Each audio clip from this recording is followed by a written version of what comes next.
Everyone is talking about AI like a human, but the truth is, most people are just chasing a trend they don't understand. If you feel pressured to use the new tech while fearing it might replace you, this conversation is for you. Welcome to the Champion Mindset Collective podcast. I'm your host, Anthony Dahya, and today we are sitting down with someone who has been studying the human brain and neural networks since way before it was popular. We were talking about why the hype of AI is often misleading and how you can stay grounded, intentionally, and in control of your own thinking in a world that's moving faster than ever.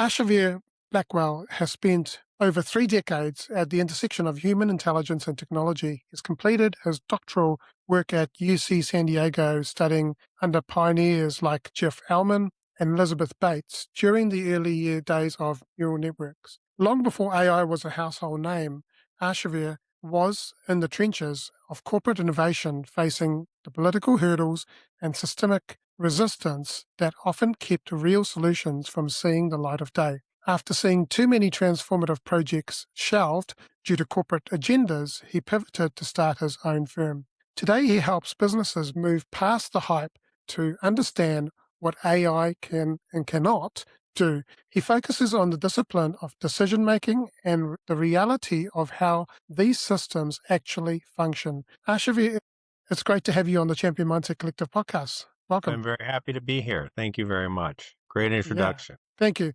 I really enjoyed having a chat with you the other day on the Discovery call, and I'm looking forward to unpacking this and going deeper into the conversation. Sure. Now, before we go into questions, I'd love for you to share your journey in life and how you got here, like what you've been doing through all these years with neural networks. It's so exciting, and I'd love to hear a bit more about it. Yeah. Oh, I'd love to talk about it. I started this journey at UCSD, actually, maybe even before then. In my college years, I was working with neural networks then as well. And I just found it to be fascinating technology because you can basically solve problems without having to know the solutions by just giving these systems the solution set. So sort of telling it what you want and it figures out the way to get it. And that's something that traditional AI was never really able to do. For traditional AI, you had to actually know the solution to the problem and then implement it in code, which very different from the way neural networks work. With neural networks, you say, this is what I want to happen, and it figures out how to make it happen, and it does it. So when I was at UCSD, I was very fortunate to work with two of the pioneers in the field, Jeff Elman and Elizabeth Bates. Jeff was the creator of what's now called the Elman network. And one of the really cool things about what Jeff did is he was one of the first people to use the idea of predicting the next word in order to train these networks. And anyone that knows even a little bit about how LLMs and transformers work knows that that's how they're trained even today. So the way it works is you have literally billions of lines of text that are presented to these models. And the model is given the task of predicting what the next word's going to be. And then it's adjusted slightly. So the next time it sees that same sequence of words, it's more likely to give the correct prediction. Elizabeth Bates, on the other hand, was much more interested in human language processing. And what was really fascinating about her work was it was very consistent and in line with what a lot of people were seeing in these neural network systems, even in the 90s. So both of them together were sort of a power team. And I just was incredibly lucky to be in that environment at the time. And so then from there, I went to really my first corporate position, which I can go into a little bit if you'd like. Yeah. Basically, what I found, I worked for a series of different companies, mostly startups over the years that were interested in using neural networks in some form or another in their technology. The first company I worked for is going to be a very retro sounding name for a lot of your listeners. It's Ask Jeeves. And I was one of the earlier pre-IPO hires there. And my goal there and my role there was to use neural network. It was a question answering system, very much like ChatGPT, except much, much, much more primitive than what we have today. But it was the same idea where you would type in a question and you would get back, instead of an answer to your question, you would get back a list of potential other questions mapped to your question. So much simpler. But I developed a system that was all actually done, believe it or not, manually. So they actually had people creating a system that would give you, if you type in a particular phrase, what are the questions in our database that are most likely to match? And what I worked on there was an artificial neural network system that did all of that just based on the input and output. So again, you didn't have to program it. It just kind of figured out how to get the right answer. So I've done a lot of projects like that, mostly in language throughout my career. And as you alluded to, one thing that I've found that's changed a lot since really, I guess maybe just the past 10 years is that there used to be in a lot of companies, a lot of pushback from certain people, certain groups. So you'd have some people that were very, very excited about this technology and really wanted to see it thrive. But then you would also see other groups of people sort of politically opposed to it for whatever reason, who were basically saying, we don't like this technology for this reason. Usually they didn't really understand the technology, but they just didn't really appreciate, I think, a lot of what the potential of neural networks was at the time. Now, at the time, granted, the problem that we had also was, of course, the computing abilities that we had were much, much reduced. I mean, now we have just enormous computing facilities, and we're doing billions and trillions of runs of data and very, very huge neural networks that could not possibly have been done even 10 years ago. So the field has changed in that way as well. And that's why you're seeing this big burst in interest in the past 5 years or so, because now they can get these systems to do something that's actually really super, super useful. I mean, you could get it to do sort of smaller problems before, but now you're getting these systems like Claude and ChatGPT that are basically sort of universal, infinite answer machines, able to answer pretty much everything. And that's the state we're at now, which is that we're as a society kind of trying to decide, where do these things fit in how our society works? How much of this kind of work do we want to have taken over by systems like Claude and ChatGPT and by LLMs? And what does it mean for us to allow those systems to take over that work? And how does that affect employment? There's going to be a lot of churn. There's going to be a lot of changes. And there already are a lot of changes in hiring practices. And how that's going to parcel out over the long run, I think, is something that's, understandably of concern to a lot of people. So that's basically kind of where we stand with it today. Yeah, and to me, that from what you said, it sounds like the pioneers, Jeff and Elizabeth, they were geniuses in their own right, and then they merged that together, and now we're seeing what we see today. And absolutely, like ChatGPT and Claude and all the other LLMs, it's almost like an oracle, right? You do it's thinking about the matrix. It's like Yeah. you ask a question, you get an answer back. Yeah. But what I like to always make sure people understand is it's a tool. It's not magic, and it's not conscious. It's not thinking the way human beings think. And I can tell you that for a fact, because I have studied how human beings actually think for quite a few years. And it doesn't do that. It does very, very sophisticated pattern matching algorithms and statistics, which is some of what humans do, but not all of what humans do. Yeah. So it's basically just it is extremely fluent, and it can be very, very convincing, because it's the first time that you can hold a conversation with a non-human entity. And so that can be very persuasive and very compelling for some people. But you have to remember, at the end of the day, it's not alive, it's not conscious, it's not thinking. It doesn't even have any kind of persistence or awareness in between the times when you talk to it. So all it's doing is hold on to a list, basically, of everything that it said to you so far in that context window, gets thrown at it every time you interact with it. So it's really, more than anything, it's like a web service or a web page or something. Yeah, I've been using it for about 3 years now. I think it's Yeah. since it came out. ChatGPT is my go-to, and it knows everything about me. I've trained it, and at times I've actually asked it to coach me when I've Yeah, it can do that. It's extremely, yeah. absolutely. I said it. I said, look, why am I struggling to do uh, videos and put myself out there? Like, I mean, the podcast is different to get on the camera and actually talk about something. And it Yeah. said to me, he said, well, let's start at small steps, Yeah. and it was guiding me through that process. But I mean, you've seen what I've built through ChatGPT and Lovable, through the experience that you've come through, and it just blows my mind that like back a few years ago, you would have to pay SaaS companies, a huge amount of money to build applications for you, and now you can build it yourself. And that's one reason all this economic upheaval. Yeah, exactly.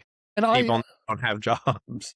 yeah, exactly. And I was with a client today, doing some AI coaching, and I said, "Look, I'm not here to coach you in tools, but I'm here to help you, get a handle on your strategy and where you want to go, and let's then look at the problems and then see how we can solve them." And she actually walked away with clarity, which was really, really, really awesome. Good.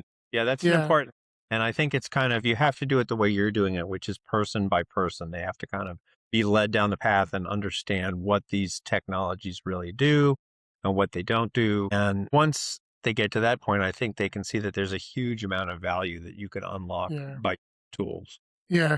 Now, one of the things that this lady said was that, and I think a lot of people are scared or holding back because of the fact that there's a lot of, like, if you're working in a business and you've got clients and you've got sensitive data, then I think a lot of people are reluctant on actually putting their data into the LLMs. And I personally, I wouldn't put sensitive data into LLMs, but what are your thoughts on that? That's an excellent point to bring up, and definitely it's a problem. And it's one reason that I and other people are working on what are called local LLMs. And I have a couple companies. One company is Your Voice Craft, and what we're working on is a local LLM that does digital marketing. And all the local LLM is instead of all of the compute and information processing going on out in the cloud when you send information out over to ChatGPT or to Claude or to Gemini or to whatever, the entire compute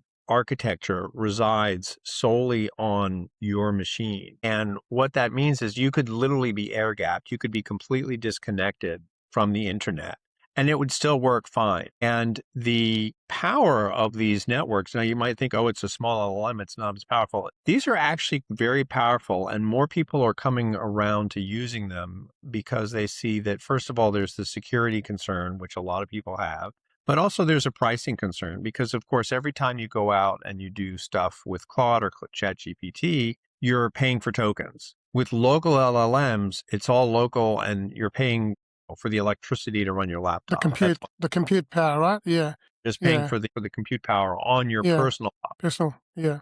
And what you can do with these systems that you can't also do with cloud machines is you can actually fine tune them. So you can actually get, and this is not possible with cloud systems like ChatGPT. You can actually give them samples of, so for instance, if you're talking about digital marketing, you can give them samples of your digital marketing and have them learn that voice from what it is that you give them. And they will then start to create text that is more in the brand voice that you have given them than what they were doing previously. And I've done actually some work with this, as I've developed Your Voice Craft. And it's actually quite remarkable because people tend to try to do that kind of thing in the context and the prompt. And they'll put in, write an ad that is very edgy and sexy or something like that. And very often the prompting for that gives you almost parodies of actual ads. But when you do the sort of pre-training that we do, or the fine-tuning really that we do, what you get is a much more authentic sounding. I mean, that's really kind of the key, is it's authentic. It sounds like a real brand voice, not like something that has been sort of is almost like a mask that the AI takes on in order to provide this kind of a voice. So I Mm. think that, to the concerns that you're talking about, security, I think that what you're going to see in the next couple of years is more and more people using local LLMs and finding that, you don't need to have a huge jet airplane for a trip to the grocery store. So you don't need to have basically something that can answer every single question that could ever possibly be put to it because it's crawled the entire internet. in order to do something like a simple legal document or to file away healthcare information or to do digital marketing and post something to LinkedIn. And once people kind of realize that, they'll realize that I think a lot of the models that they felt that they had to use were really overpowered for a lot of their use Mm, cases. And so I think that's where the concerns about security are going to lead us pretty yeah, soon.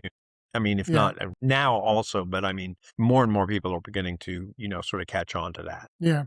Well, that's interesting because this person is actually in digital marketing. So I think Yeah. I feel that you and I need to connect after at some point after this episode, Yeah. and how we can work together. Now, you've been working in neural networks for long before the world even started talking about ChatGPT. Yeah. So I'm curious I'm curious about what those early days was like for you. Well, Jeff and Liz both were pioneers in the truest sense in that they were really facing a lot of headwinds. There was a lot of criticism of Jeff's work and of the use of neural networks in general. And there was a lot of criticism of Liz Bates's work because at the time, the sort of dominant paradigm in linguistics was Noam Chomsky. And she was completely opposed to his complete, everything about his theoretical framework.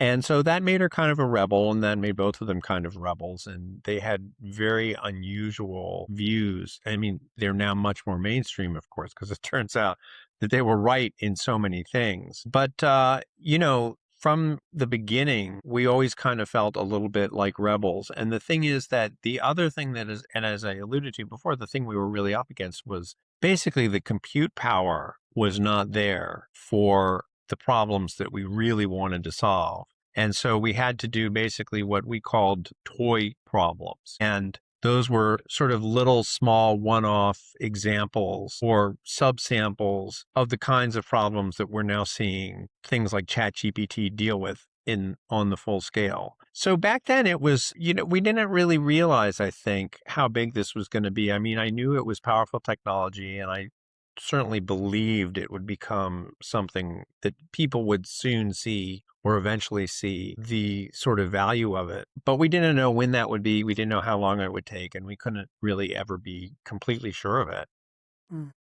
And now it's just kind of front and center stage of, you open the newspaper. And I mean, just today, the White House has announced that they want to start having some kind of oversight of AI. So, front page news, right? All of this stuff is now becoming incredibly sensitive to how we think, just in the same way the internet was in the 90s. So it's just been a sea change, really. Yeah, it does need some governance and regulation. Otherwise, it could easily get out of control. Listening to Elon Musk, he was talking about this as well. That someone needs to regulate this and someone needs to govern it. I remember the person that was interviewing him said, "Well, why don't you do it?" He said, "Well, I don't have. No one listens to me." Yeah, it's interesting because actually the compliance part of the problem is actually very close to me because I'm actually working on another company, Compliance Labs. And my business partner, John Holman, and I are basically working on a system that will, to sort of step back for a second, what's coming up is that there's an EU mandate in August that's going to go into effect that says if you train or change your neural network that you're using, your AI system, you have to provide certification of, the safety of those changes, Mm, essentially. No one's really quite sure yet. It's so new. No one even really knows what that actually means. And what we've done is we're working on a system that will actually look at not just so let's say you have a local LLM like we've been talking about, and let's say that you have done some kind of fine tuning on it. So that means that, well, you've changed the system and you need to show in your certification that it hasn't changed it in some way that's detrimental to,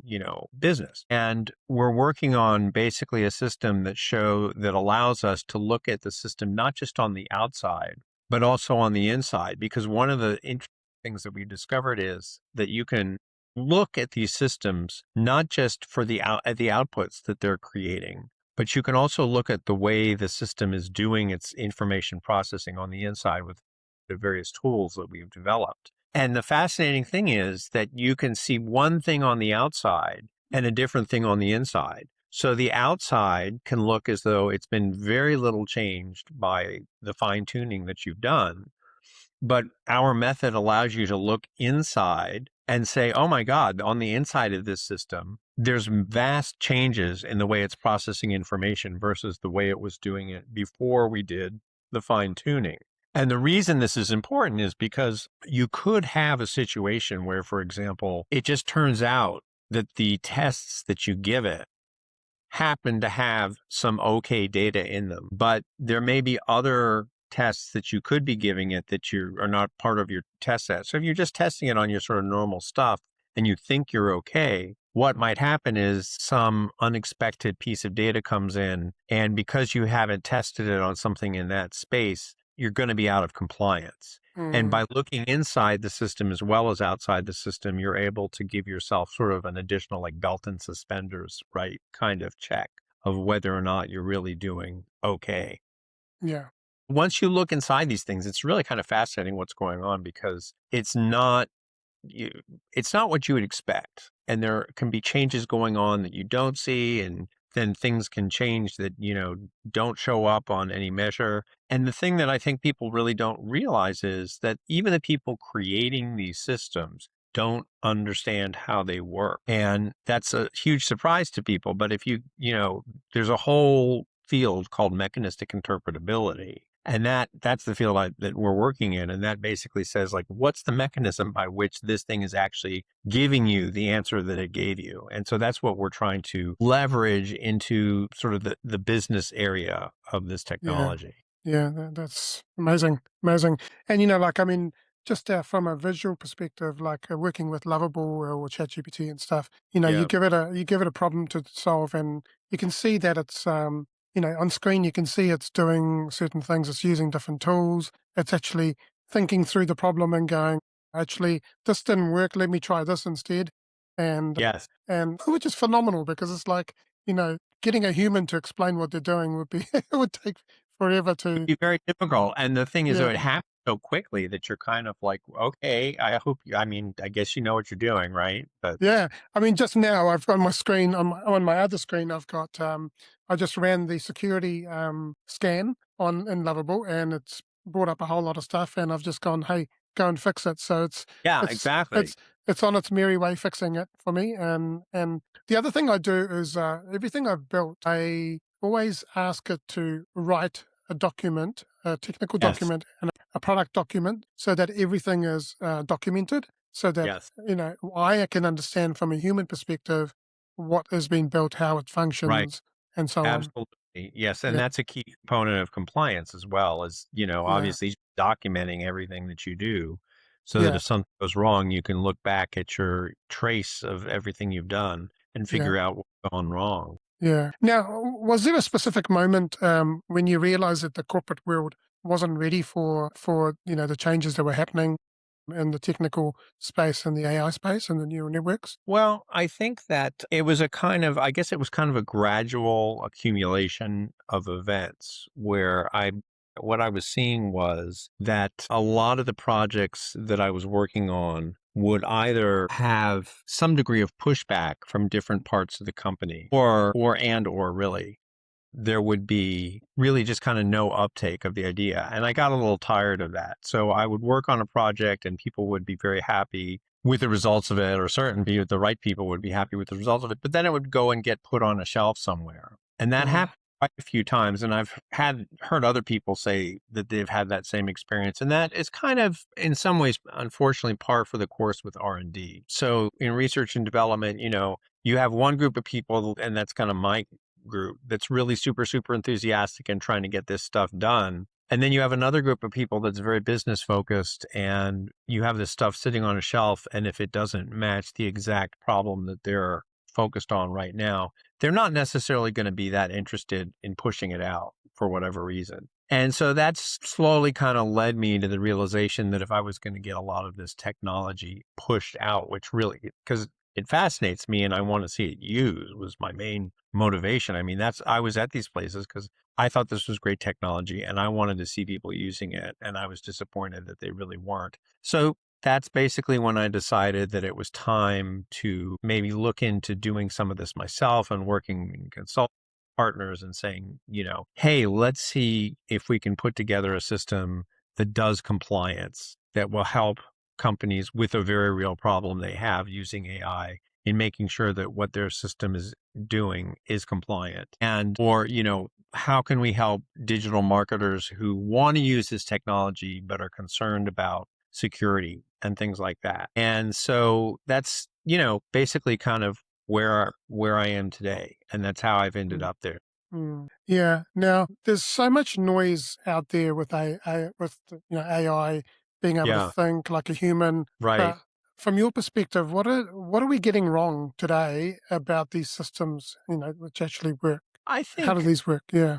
yeah, I think that the thing to remember is it's not alive. It can't hurt you. It's not a big danger to humanity, the way some people say. There are definitely aspects of it that could be weaponized, and that's something to be concerned about. But that's true of, any technology. I mean, the internet is weaponized all the time when hackers go in to, shut down a power plant or something like that. What needs to be kept in mind is that it's, that's an issue that's controllable. And also that it is, again, it's a tool. It's not conscious. It's a machine, basically. I think my suggestion to people who haven't really used it or haven't used it much is to just start using it. I mean, just get hands on and basically get comfortable with understanding the way that the system acts, the way that the system responds. If you give it information, how does it, respond to different prompts, different ways of, expressing yourself. And after a while, I mean, what I found in my own experience is I get a sense, not that it's thinking or anything like that, but I get a very good sense of how you can, I guess, prime it or sort of prod it in certain directions. And I think that's what a lot of people are seeing when they use it. Now, the other thing that I think has to be said is there's a big, what I call fluency as validity problem that people can fall into. And basically, these machines are developed and designed and are created in order to provide a fluent, intelligent sounding output. And that can be very compelling and also very deceptive because it can be wrong. And we know that the way the human brain works is if you give it something that sounds very compelling, we tend to accept it as true, even if it's not. That's something I think that is a little bit difficult to guard against because even if you know that that's a problem, it can still be something that kind of gets past our conscious awareness. Mm. And I've actually written a paper about that that gives us a sort of guideline or a set of steps. And one of the things you can do is basically, if you get something from your ChatGPT or whatever that seems just a little too good to be true or seems to be verifying everything you think, you can ask it to give you the exact opposite. So give me all of the sort of bad sides of this argument, and it will do that. The other thing you can do is you can take that and rewrite it in your own words. So take what the ChatGPT says, put it in, a little notepad or whatever, and then retype it up and see if it still sounds as compelling and makes as much sense to you when you've put it in your own words. So unfortunately, I've talked to a lot of people who think that they've come up with multi-million-dollar ideas because ChatGPT told them so, or they think that they've come up with the perfect system for interacting with customers because ChatGPT told them so. And unfortunately, because it is designed, the reason it's designed this way is to keep you engaged, right? The Mm. more with what it's saying, the more likely it is you're going to use it. So it's not like it's evil or it's out trying to get you. It's just designed to be engaging. And you really have to kind of rein yourself in and make sure. I've seen very, very intelligent people get sort of rooked in by this phenomena. So I would say go in, learn how to use it, get familiar with using it, but don't believe everything it says because it's designed to tell you kind of what you want to hear. And there are techniques to kind of protect yourself from that, but if you don't use them, you're going to kind of be sucked in. It's a bit like your brain, isn't it? It's Well, that's the thing that's interesting.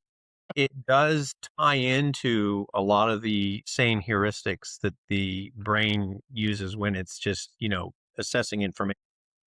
And if someone sounds really convincing, very often we're likely to say, yeah, he must be right. He sounds like he knows what he's talking about.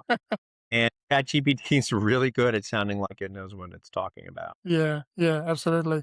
Yeah. Now, so where does it actually leave us with the actual thinkers in the room? Well, that's, a question that I wonder about a lot is, are we just going to be sort of sitting here feeding information into computers and then taking the results and feeding the information into other computers? And I don't know. I mean, I think that the genie's out of the bottle, so it's too late to do anything about it. But I think we can guide it somehow socially so that using these becomes a tool of amplification of human effort as opposed to a replacement for human effort. And that's what I would like to. Now, before I move into the next question, I have something to ask you around what are your thoughts on AGI and superintelligence and all that that's potentially out there in the future? Yeah, Are we close? Are we, and what does that actually mean for us? well, the problem is I'm not sure what it actually means. I mean, different. It's kind of like off white. I mean, off white is like could be a thousand different colors to different people. And if people are talking about intelligent computers that are going to take over and we're going to just be their slaves, I think that's very unlikely. I think slow increase in the kinds of problems that these systems are able. I mean, you've seen it just in the past couple of years, fewer hallucinations, more ability to sort of explore more paths, and that's going to continue to climb steadily. I don't know really what AGI is because I've never seen it and it's never really been well defined to me. So I would say, I mean, my model of kind of what computers are going to be like in the future is Star Trek. And in Star Trek, the computers are extremely smart and they're extremely efficient, but they haven't taken over. They're still tools. And they can get the computers to do pretty much anything they need them to do, but the humans are still in charge. And I think that's probably much more likely a scenario Hmm, than something like, I don't know, Colossus or War Games, where the computer goes out of control and decides to set yeah, off I mean, yeah. as long as we are aware of the capabilities of these things and put the necessary controls into place, and I think we will, then I think we're going to be okay. Yeah, absolutely. Now you've reached a point where you walked away from corporate ladder and started Yeah, your own consulting because you're tired of seeing the good stuff being shelved, and exactly. I've seen that as well. Like honestly, there were like in the corporate world there were initiatives that I would bring from the business to develop in data analytics and the GM level, we just weren't interested. And it's like, oh, it's too hard. It's like, but you're solving a real problem here, not just massaging some data, Right, you know? So, right. what was that transition like for you in the sense of your own identity? Well, I think I felt a lot freer because I think was less constrained to kind of keep thinking of ways to phrase what I was doing in ways that I thought would get some traction. And you probably found this as well. I mean, you're always kind of playing to this particular audience in a corporate environment. And it's not necessarily about providing them with the best information. It's not necessarily about providing them with, super accurate, super well done kinds of, projects and materials, but rather it's about putting it in a format that you think is going to appeal to whoever the manager is that you're trying to pitch this thing to. And of course, I have still a audience and that's the market, but that's a much different kind of, I was going to say monster, but I would say beast because you can do more. It's a much broader audience. You can find sort of little places in it to pitch yourself that you might not have been able to do with a single manager. And so I think probably the pitch is the thing that's changed the most for me is that, Yeah. figuring out where to traction and how to get traction in these projects that I think are so important to do. Yeah, I kind of feel like we both have a similar way of that. Probably not how our brains work, but what I'm saying is, like I was always a big thinker and a big, dreamer, and being able to come up with ideas that people found actually overwhelming for them. And Yeah. so, what ended up happening is I ended up butting heads with the Yeah. management level. Yeah, and so then I had to, and I actually had someone come up to me and say, a manager at my level said to me, can you stop being so good because you're showing us up? Yeah, I think that's a real thing. Yeah, and I was like, "Excuse me?" I said, "Well, I'm just doing what I do," you know? I think that's a real thing. I think they don't really want you to be too good. I think they want you to kind of do what they want you to do and to kind of toe the line and to be, maybe a little above average, but not much more above average because Yeah, it can look bad. I think you've hit it right on.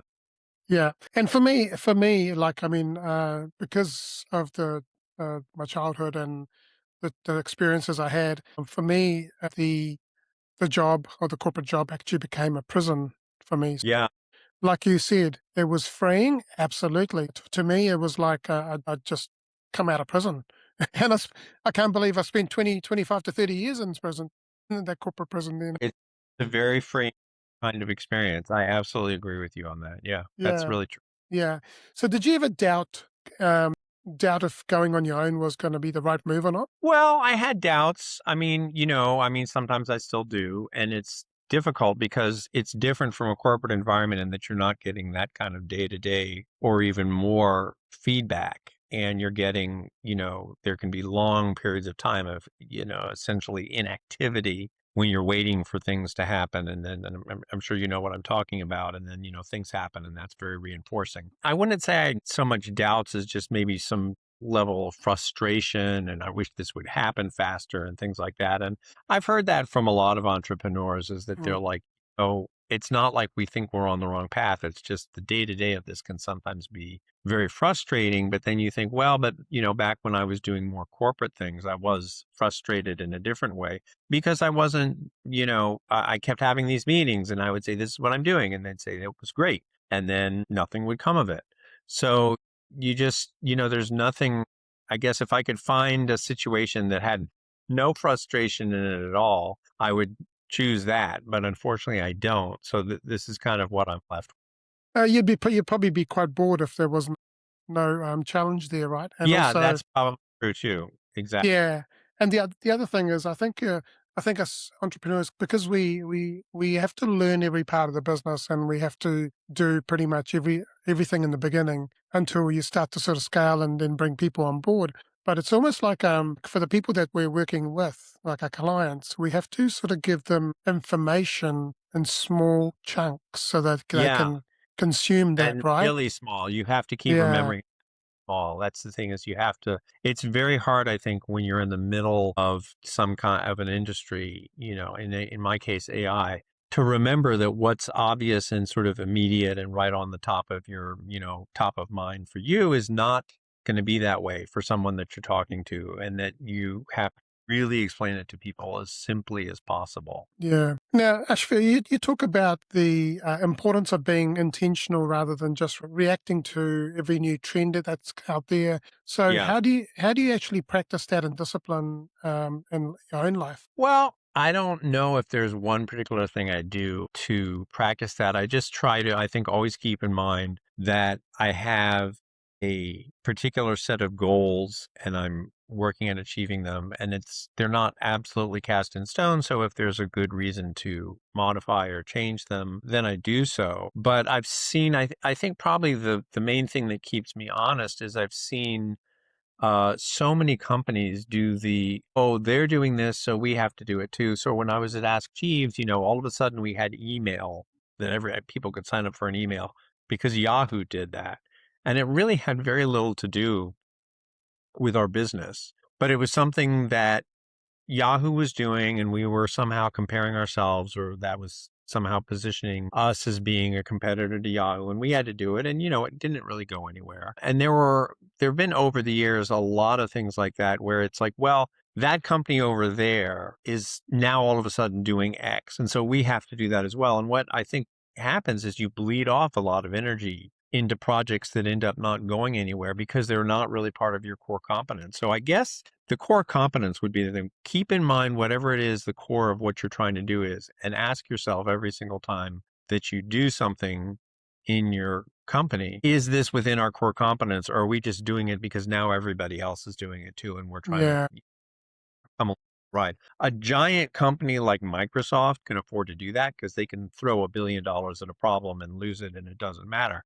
But, an individual doesn't have that kind of, those kinds of resources. Yeah, and yeah, I think you've also got to make sure that it's in alignment with who Yes. you are, your business, but also Right. your goals and your objectives and your strategy that you've got, right? Because if Yes. it doesn't align to your strategy, then why do it?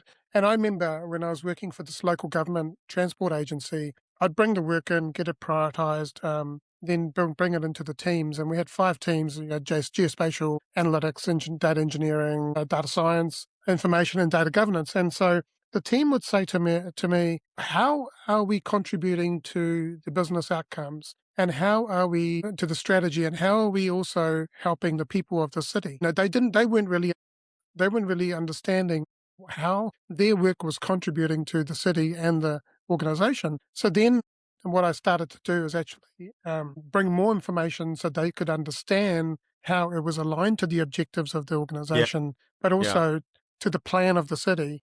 And that's when they started to engage more as well, because before it was like, Mhm. why are we even doing this? Right. Mm. Yeah, I think that's important to do. And as I'm sure you know, it can sometimes be hard to figure out, well, what is it I need to do to help to motivate people? But I think that's definitely an important component of, getting people to stay aligned or to become aligned with what it is you're trying to do. Yeah. Now, if someone's feeling overwhelmed with all the change that's going on with AI, and I mean, there's tools coming out of the wazoo every single day, right? So, what would you say to them? What's the first step? Well, if you're talking about, say, people in business who are trying to use AI and they see everybody else using it, so they know they have to get on board, but they don't really quite know how to do it. I would say there's a lot of stuff coming out, but you don't have to know all of it. I mean, basically, you have to know that little part of it that's relevant to what it is you're trying to use it for. And that may seem very obvious, but a lot of people kind of forget that and they see this whole big picture and they don't realize that what they have to do is just, sit down, figure out what their particular problems are. I use Claude Cowork a lot because it allows you to put stuff on your local drive and then it uses it as a memory. And I find that for keeping track of projects to be immeasurably helpful. And it's very, very simple to use because you just point it at a folder and then you just interact with it in normal human, spoken language. And you don't have to do anything fancy with it. And the thing is that despite the fact that there's this huge amount of technology behind all of these applications that we have now, the bottom line is you're simply typing in and speaking to a system and it's giving you responses in normal English. And that's the key to the interaction. So everything else, I would say, just kind of try not to think about it too much until it becomes, or unless it becomes actually relevant to your work. Now, when a business owner comes to you feeling pressured to adopt AI, but they're clearly scared of it, how do you Yeah. help them find a more grounded way forward? I would say again, it's just get people. I think the people that are afraid of it are the people that have never really used it.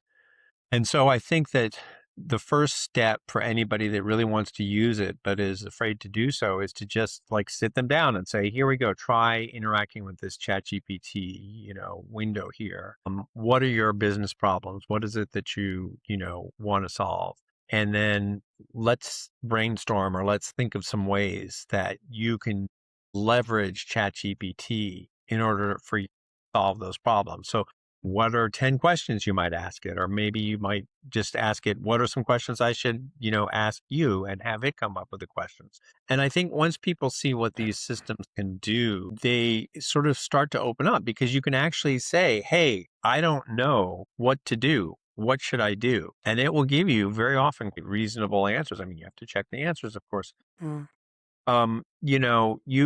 It's not like having an application that's just a whole bunch of buttons uh and lights blinking at you and you don't know what to do because you don't have the manual with you, or you do, but it's just too complicated. This is much more something that you can carry on an active, integrative dialogue. And so that lets you start anywhere along that path, including at like the very first point. And that's what I would focus on with anybody that was kind of in that situation. Now, what is one question that Or what is a question that every leader can be asking their team right now? Well, I would say one of the problems with AI that I've seen in corporate America, or not corporate America, but in just in businesses in general, is that there's not, when AI is introduced, there is not the alignment between what the company is trying to do and what the AI is trying to do. So what you'll sort of see is these AI systems are kind of drop shipped into a workflow,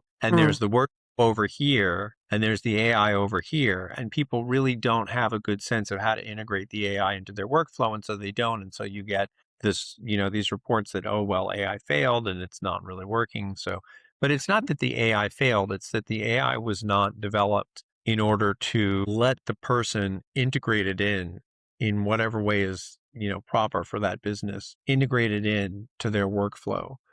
yeah, I know that I'm trying to remember the exact details of this, but there was a system that was developed to help medical technicians with doing basically different kinds of lab work. And it was an amazingly well designed system, and it was always gave much more accurate answers than if you just like looked it up in a book. But the problem with it was that it didn't really accurately reflect the experience of lab technicians who were, mm, their pipettes to work right, and like it's the wrong diameter and something spoiled because we didn't have it. And all of those issues that they're working with on a daily basis were not encoded into what the AI had been designed to do. It had been designed as a knowledge repository. But most of the people working in this field, that really wasn't the weakness. And so that was proclaimed an AI that failed, but it was just that there was a mismatch between what the AI could do people need it to do.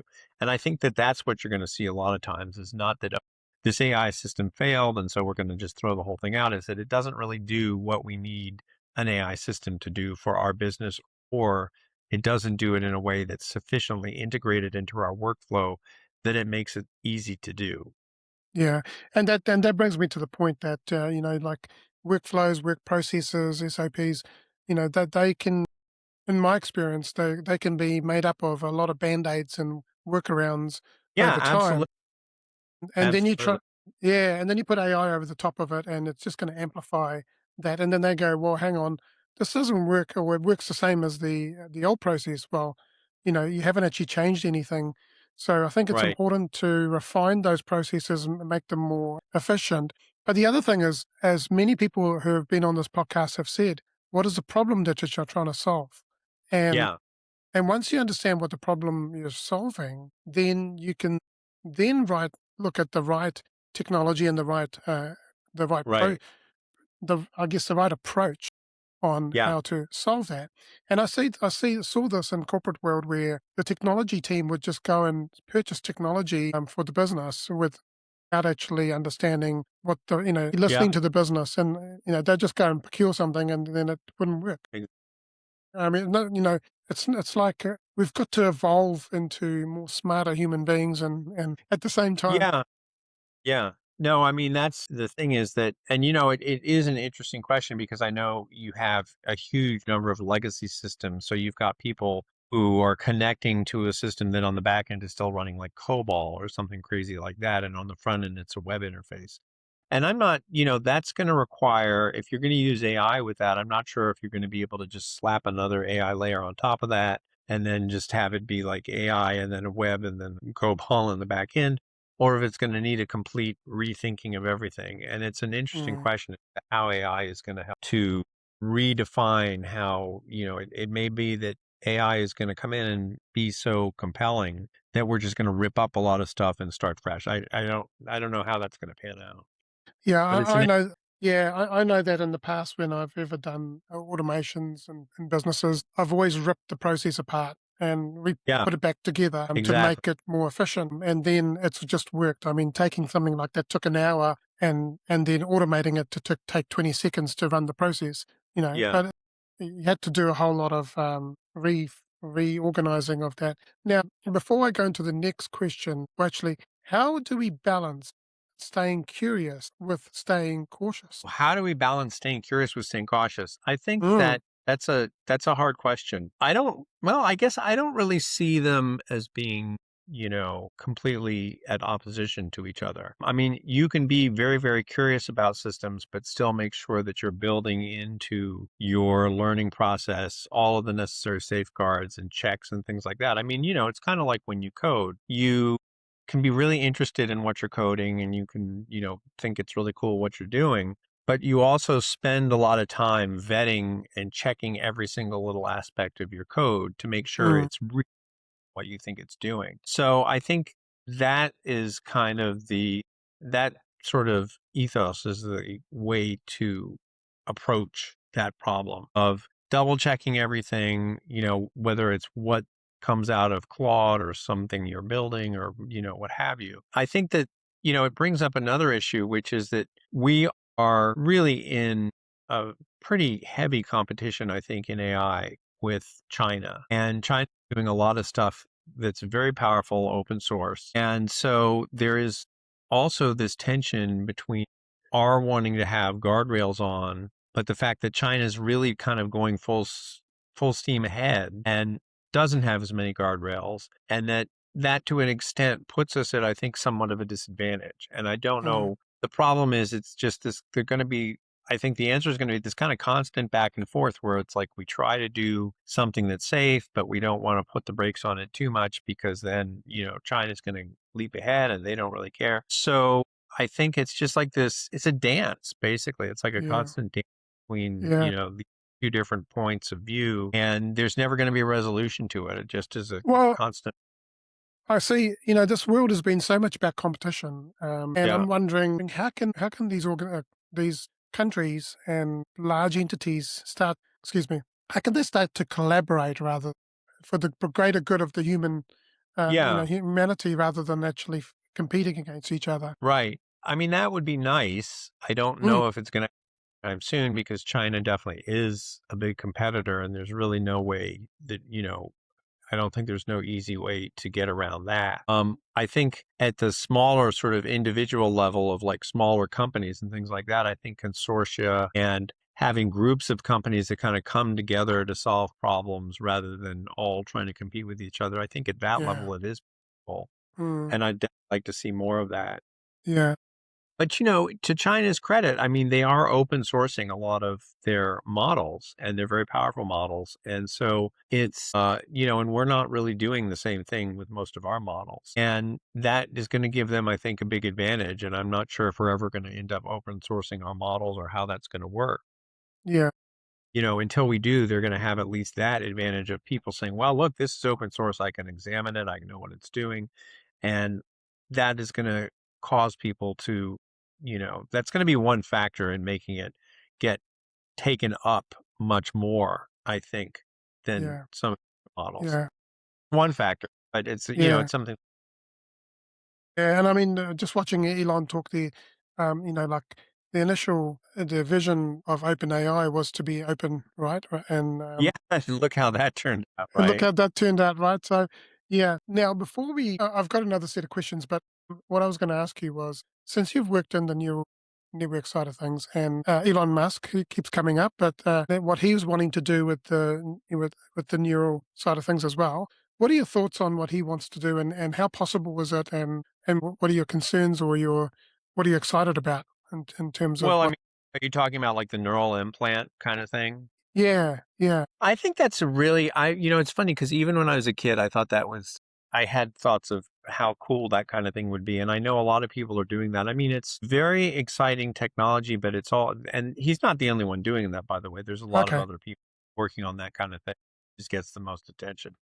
But it's very exciting, but you're dealing with the human body and you're dealing with the human brain, and you have to be extremely careful with that, even if you're talking about, people that have, say, locked in syndrome, which is what I think kinds of implants are designed to be a workaround for. So I think it's a great idea, but be careful about it because, you're playing with some very sensitive neural tissue there. And I haven't followed it, 'cause I can't give you sort of a step-by-step summary of where I think they're doing a good job and where I think they're not doing a good job. I haven't followed it that closely, but I think that it's an interesting sort of thought experiment to ask if that would become eventually more general use technology? Is that something that in 20 years or so, some just not people with locked in syndrome, but just any individual that wanted to might have an implant? And what would that even mean? Would that mm, mean something super intelligent, or would it just be like having a telephone welded to your ear 20? So I think there are a lot of interesting questions that it brings up, but I think it's still too early to really know where it's all going to go. yeah, way too early. Yeah,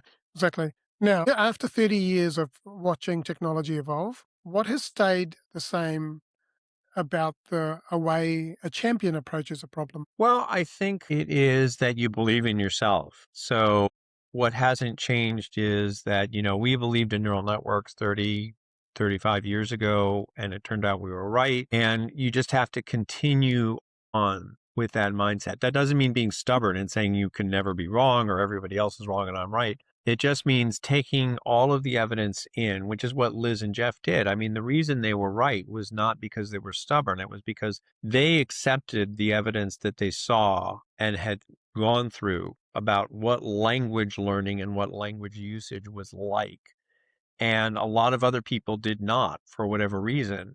And I think that's an approach that's going to work in any discipline at any time. And so as long as we keep, so for instance, with LLMs, there's a lot of things about LLMs that are not language like or not brain like at all. Mm, And I see a lot of people talking about that. And the output and the results and the tool that you have when you use it is extremely powerful. But the way it works is in many ways, the most important ways, it's not in any way working like a human brain at all. It's a kind of shadow algorithm that has a few little pieces that are sort of neural like. And I think most people don't realize that.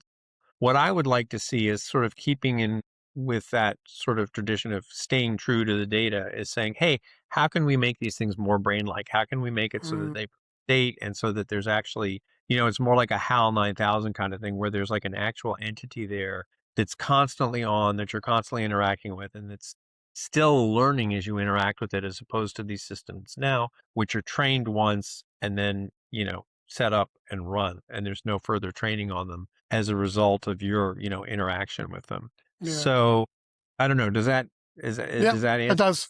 Yeah, it kind of does. in the, And if, what are your thoughts on things going wrong? Like, you know, what is it wrong? What does it look like if things go bad for you? if things go bad, I think it's going to be humans using this technology to make things go bad. That would be my big concern. I don't think it's just going to spontaneously decide to kill us all, because I just don't think that it's going to happen in science fiction. These are very powerful systems and they can be used, and there has been some concern about them being used for hacking. So but again, that has been a problem for as long as we've had computer systems. So it's not a new problem. It's just a problem that has an additional wrinkle in it that we have to Yeah. address. There was recently, I think it was in the New York Times, an article about how people had overridden the guardrails of, I think it was either Claude or ChatGPT, and had it come up with a sort of a profile or blueprint for how to build a bioweapon and distribute it. Well, that of course is concerning, but also a lot of that information is already out there on the web. It wasn't taking information that wasn't already freely available to terrorists. Mm, So you have to it's a much more nuanced thing. Is it, do you want your cloud doing that? No, of course you don't. But mm, is it giving people information that's really not information that they couldn't have already gleaned from many, many other sources online? Probably not. What it's helping is helping collect it and, put it together. And that's of course a bad thing, but there's not ever going to be a simple way to, carve out the way that the LLM or the transformer or the neural network works so that it only does good things and it never does bad things. yeah. Um, that's just not technically feasible to do. I Yeah. don't think. It could be wrong, but I don't think so. How has your mindset helped you stay resilient over 30 years in tech? Well, I guess you just have to kind of not, I just don't, I make an effort to, I don't always succeed, but I make an effort to not take it too seriously. I had a computer science professor once, and I think he was known for saying, oh, relax, it's just ones and zeros. And that is kind of the attitude I try to take, is that this is really, really fascinating stuff. I love working in it. I love writing about it and, figuring out how these things work. But, if tomorrow I could never do it again and I had to go off and paint or something completely opposite, I would be able to live with that. Yeah, And I think that that's you kind of have to be able to once in a while detechnify yourself and get away from all this stuff in order to rejuvenate yourself. At yeah. least that's what for me. Which is why it's so important to get out into nature and Yes, whether you're meditation, all sorts of different things that you right. can get back to the humanness of yourself and go Yes, internal rather than being external all the time. Yeah, yeah, absolutely.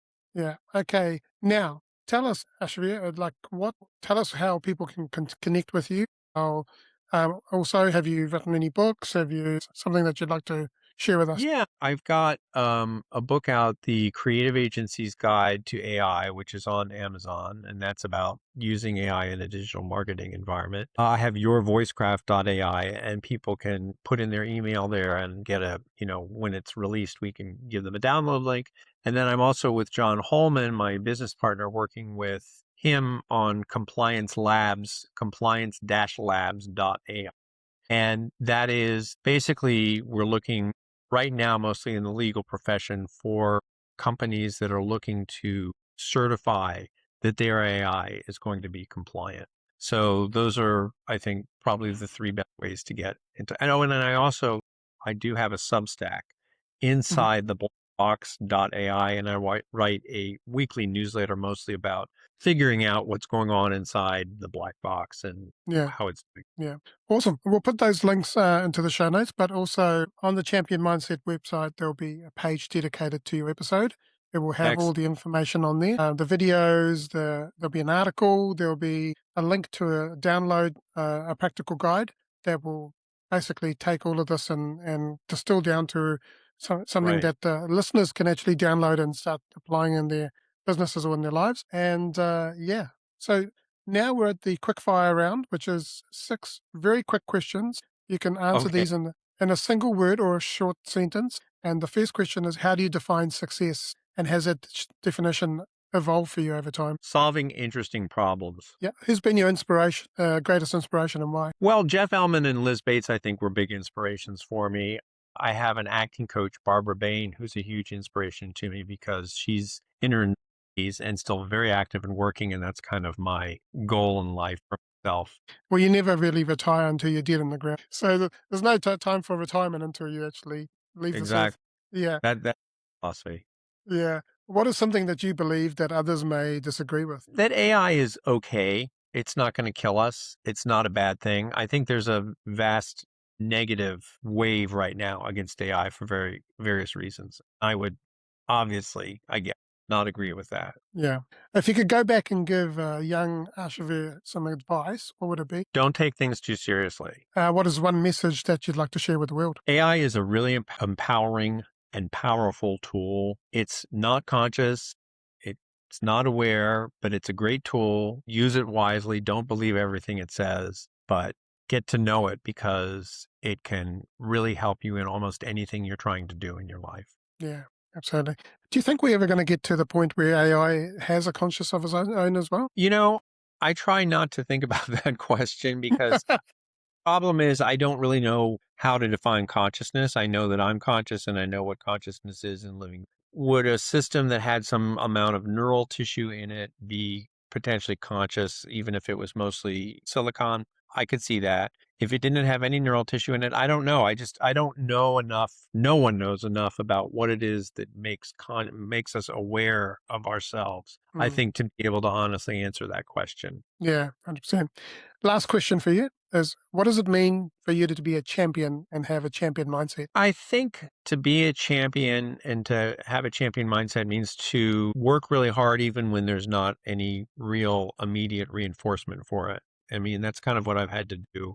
Certainly as we've talked about, entrepreneurs, you just kind of have to believe there's a target out there that you're hitting that you're just not seeing today. And so I think that's perseverance in the lack of immediate gratification. How about that? Yeah, yeah, like it. Love it. Well, I truly appreciate, Aashavir, your time, your perspective Yeah, on, well, thank you very much. yeah, on slowing down to understand that's the systems that we use. And my big takeaway is that, ability to be intentional about one thing that no algorithm can replace. And, we are so unique as human beings, and there's no way that AI is ever going to replace us and the wholeness that we are. No, And I if think you you're yeah. Yeah, and if you've been watching this or listening to this and you've enjoyed this conversation, please subscribe. It's interesting how many people watch but never subscribe. So please subscribe to the channel and also share it with your friends, your family, workmates, whoever. Even your pets might enjoy it. And someone who needs to hear the truth. Who knows? Pets might be using AI in the future. And look out for the show notes, and also make sure that you go to the Collective website and read the page, read the article, download the guide. It's free, and all you got to do is put your details in and download it, and then you can have some practical steps that you can take based on the conversation that we've had today. And lastly, I just want to say you are loved, you are worthy, champion your life, champion your greatness, and have an amazing day.